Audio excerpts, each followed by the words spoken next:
Hi, my name is Bill Malick. This is my faith story.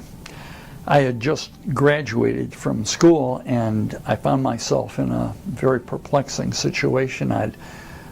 I'd just gotten out of school, but I'd already fulfilled the only goals that I really had. I had a sports car, a cottage of my own, and a sports boat. But I found that my life was like a balloon. It was being blown up larger and larger, full of things, but I was never able to rid myself, the hollowness I always had inside of me.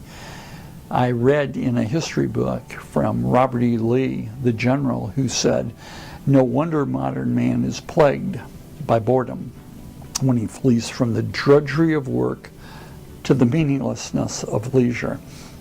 I remember reading that and thinking, man, that sounds like my life.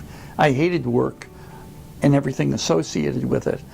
But when I was out of work, I sort of fled to a kicks kind of existence where what satisfied me today would never do it tomorrow. It always had to be more, bigger, better. It was around that time that at work I met an individual who was really living a very different kind of life. It was very attractive. They had a love of others, a peace and a purpose in their life that I had never seen. And in a conversation, eating, well, whatever you eat at 3 o'clock in the morning, we worked on the midnight shift. And so whether that's breakfast, lunch, or dinner, I asked, what makes your life so different? And I was shocked as she told me she had a personal relationship with Jesus Christ. I had heard of Jesus Christ. My family and I, we never went to church, but I never had any idea that he could be known personally. I thought at first that I was being kidded and said, is this the same one who had died on the cross? Because it was the only one I was aware of. And they said, yeah, but he rose from the dead and he's living today. And when I inquired, you mean you talked to him? They responded, yes, affirmatively, every single day. I call that prayer. And I was embarrassed because I prayed.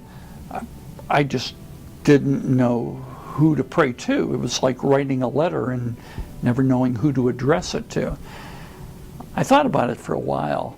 That is, about asking Christ into my life. That's how they explained one becomes a Christian.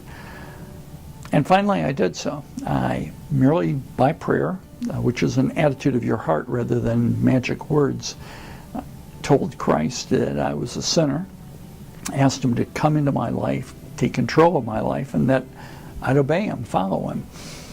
I didn't see anything dramatic happen in my life at that moment, but there was a settled security that truly there was a change.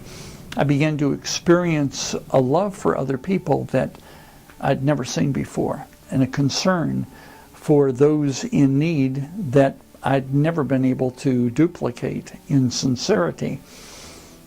That change is part of what I read in the Bible as a promise.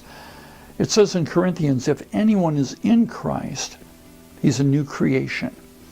Old things are passed away, now new things have come.